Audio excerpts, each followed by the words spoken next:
Back to GD Review. Di video kali ini, kami akan bahas mengenai Vivo V21 5G yang udah kami pakai sebagai daily driver selama kurang lebih 4 bulan.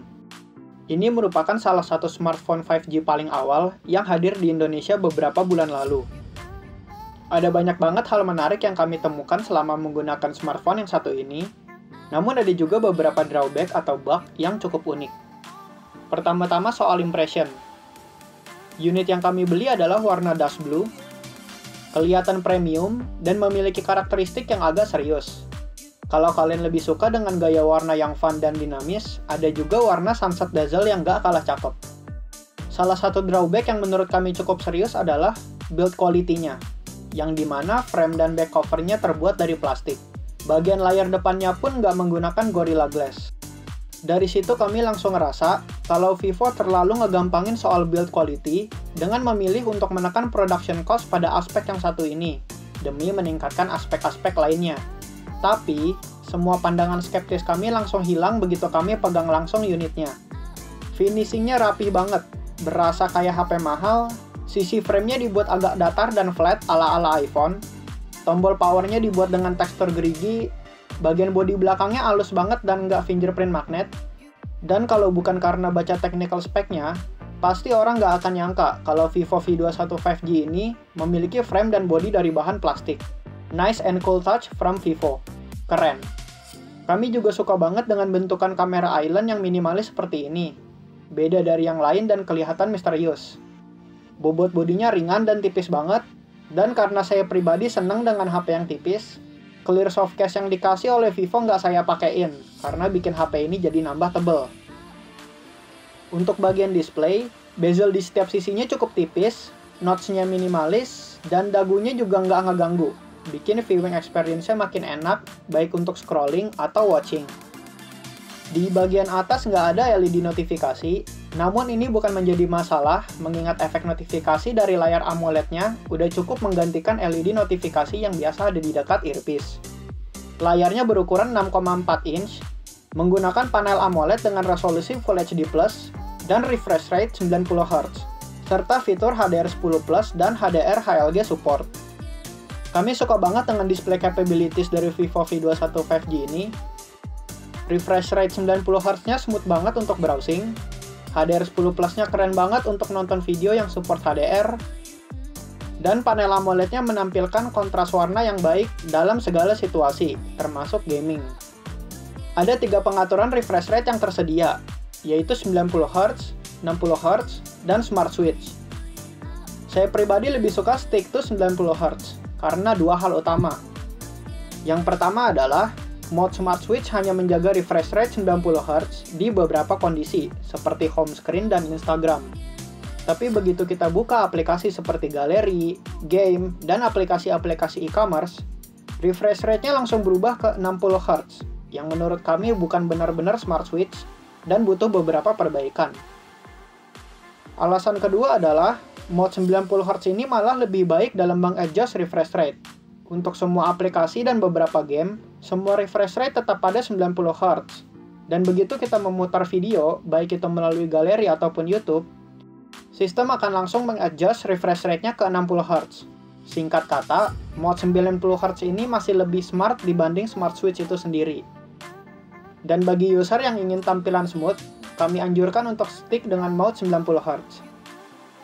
Dan Netflix HD juga udah support di Vivo V21 5G ini, berkat hadirnya sertifikasi Wi-Fi L1-nya.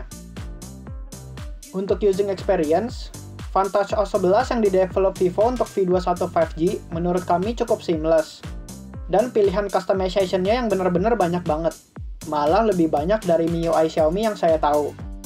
Banyak pilihan animasi, efek, notification lighting, always on display, dan lain-lain lagi yang bisa dirubah-rubah melalui pengaturan. Vivo juga cukup rajin dalam memberikan software update berupa optimasi sistem maupun Android security patch. Bahkan sampai saat video ini dibuat, unit V21 5G yang kami pegang udah dapat sekitar 4 kali update software. Meski multitasking dan proses sistemnya lancar banget, Vantage OS pada Vivo V21 5G memiliki beberapa bug yang akan kita bahas di akhir video. Vivo V21 5G menggunakan chipset MediaTek Dimensity 800U sebagai dapur pacu, dengan konfigurasi RAM 8GB plus 3GB, dan 128GB internal ultra-fast storage 2.2. Extended RAM 3GB-nya didapat dengan cara mengalihfungsikan sebagian dari internal storage untuk dijadikan tambahan RAM oleh Vantage OS. Saya sendiri nggak pernah mengaktifkan fitur ini, karena 8GB aja udah cukup untuk menunjang berbagai aktivitas multitasking maupun gaming. Kami akui, Vantage OS melakukan kinerja yang cukup baik dalam hal manajemen RAM. Namun bagi user yang mungkin senang main game dengan settingan rata kanan sambil streaming dan lain-lain, fitur extended RAM ini pasti akan berguna banget. Performa Dimensity 800U juga nggak perlu diragukan, mengingat ini chipset kelas menengah, skor Antutunya berada di angka 330 ribuan, main berbagai macam game bisa di settingan high dengan frame rate yang tolerable sampai smooth. Dan pada saat diajak main game, menurut kami bodinya nggak mengeluarkan panas yang berlebihan. Masih hangat yang wajar lah. Beberapa fitur menarik lain seperti in-display fingerprint dan NFC di smartphone ini juga menjadi nilai tambah. Kami nggak ada komplain apapun mengenai kecepatan dan akurasi fingerprint yang tersemat di balik layar ini, mengingat Vivo adalah pionir dalam teknologi in-display fingerprint. Udah semestinya fitur yang satu ini disajikan dengan sempurna dan mantap. Sementara fitur NFC-nya, selain untuk bisa ngecek atau top up e-money, bisa juga digunakan sebagai payment maupun access card, dengan cara meng-capture data dari card fisik ataupun aplikasi dan SIM card. Untuk daya tahan baterainya, somehow kami nggak terlalu impress yang bagaimana banget. Karena kapasitasnya yang 4000 mAh, dipadu dengan chipset 7 nanometer, kami memang expect daya tahan baterainya ada di angka 6 jam untuk screen on time, dan tembus 2 hari lebih untuk standby pemakaian normal, dari 100% ke 10%. Tentu akan lebih irit lagi kalau kalian setting refresh rate di 60Hz. Bakalan mantap banget sih, kalau seandainya Vivo ngasih 4500 atau 5000 mAh ke V21 5G ini. Tapi rasanya Vivo punya goals tersendiri untuk membuat V21 5G ini memiliki bodi setipis mungkin. Teknologi flash charge 2.0-nya juga menurut kami not bad, dengan output daya 33 watt, pengecasan dari 10% ke 100%, memerlukan waktu sekitar 60 menit. Tentu nggak sekencang Vivo X60 yang support charging 55 watt. Oh iya, Vivo V21 5G ini menggunakan hybrid dual SIM slot, yang bisa digunakan untuk satu SIM card dan satu microSD card. Nah, sekarang kita ngomongin bagian yang Vivo cukup bangga-banggakan dari smartphone ini, kamera. Vivo memberikan tagline Dual OIS pada V21 5G ini, karena baik kamera belakang maupun depan yang udah dibekali OIS untuk gambar yang lebih stabil. Kamera belakangnya terdiri dari 64 MP wide angle, 8 MP ultra wide angle, dan 2 MP untuk makro. Lensa utamanya oke banget untuk mengambil gambar dalam berbagai kondisi pencahayaan.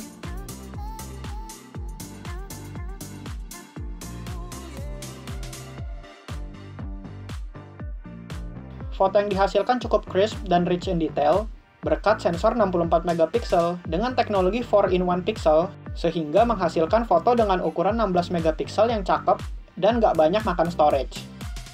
Bahkan fitur night mode dari lensa utama hampir nggak pernah saya pakai, karena mode autonya udah cukup bagus dan nggak terlalu beda jauh dengan night mode, kecuali kalau di scene yang benar-benar gelap. Portrait mode pada kamera belakangnya bisa mengisolasi subjek dengan baik, cuma sering banget terjadi inkonsistensi cahaya yang bikin hasil fotonya justru jadi aneh. Semoga ini bisa di-fix pada software update kedepannya oleh Vivo.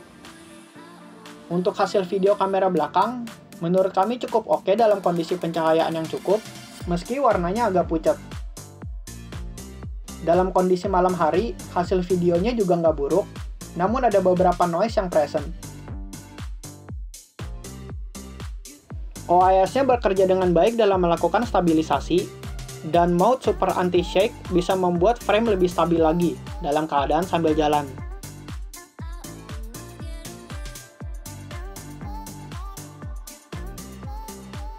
Kalau hasil jepretan kamera depannya sendiri, kami nggak bisa komentar banyak, karena hasilnya bagus banget dan jernih. Dengan resolusi 44 MP, fitur autofocus, serta OIS dan dibekali 2 LED flash, Vivo V21 5G bisa dikategorikan sebagai salah satu smartphone dengan kamera depan terbaik di Indonesia. Tapi HDR backlight-nya menurut kami masih agak struggle untuk mengadjust highlight dalam kondisi backlight yang cukup ekstrim, sehingga subjek jadi kelihatan berkabut. Karena kamera depannya yang benar-benar capture resolusi 44 megapiksel, hasil fotonya akan benar-benar makan space storage. Satu foto bisa berukuran sekitar 5-8 MB. Kami sarankan untuk sedia SD card bagi kalian yang demen selfie ya. Hasil video nggak terlalu beda jauh dari kamera belakang, stabilisasi oke, dan bagi kalian yang demen ngevlog, pasti bakalan suka dengan fitur super anti-shake dan LED flash-nya. Untuk kondisi malam hari, mulai kelihatan banyak noise yang present, dan ini adalah hal yang menurut kami masih perlu diperbaiki oleh Vivo. Bahkan jika dibandingkan dengan secondary driver saya, Xiaomi Mi 8, kalian bisa nilai sendiri hasilnya, dan silahkan tulis di kolom komentar.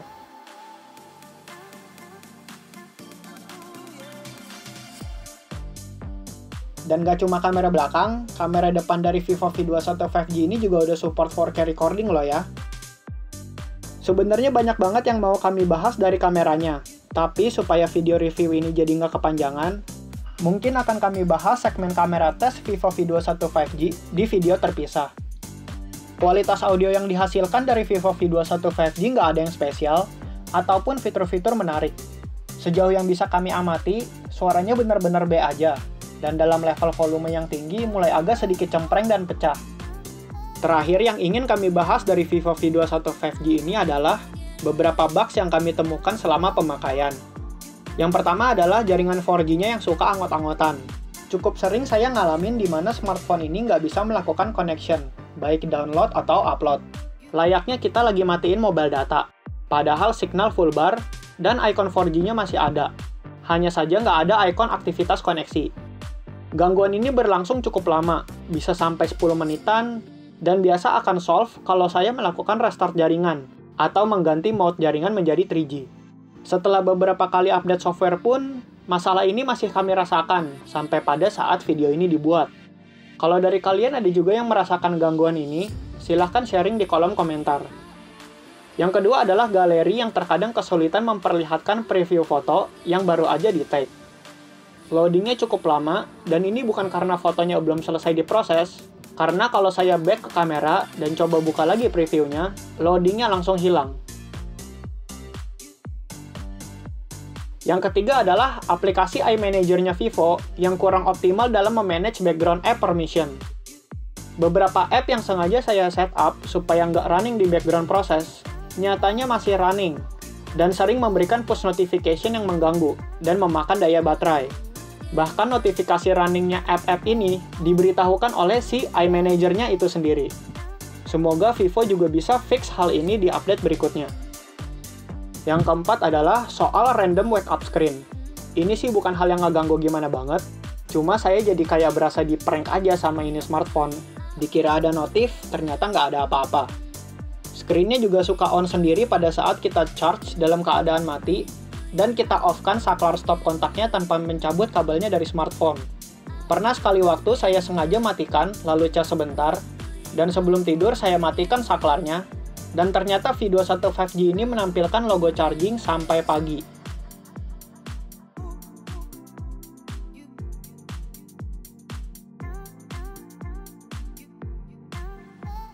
Yang terakhir dan yang menurut kami cukup jadi kritik adalah suara earpiece-nya yang bocor keluar dan bikin bagian belakang bodinya bergetar parah pada saat digunakan untuk menelpon.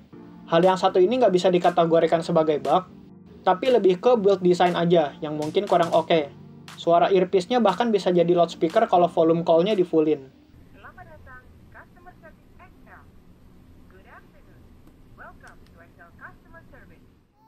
Final conclusion dari kami, Vivo V21 5G merupakan smartphone all-rounder yang oke untuk berbagai keperluan.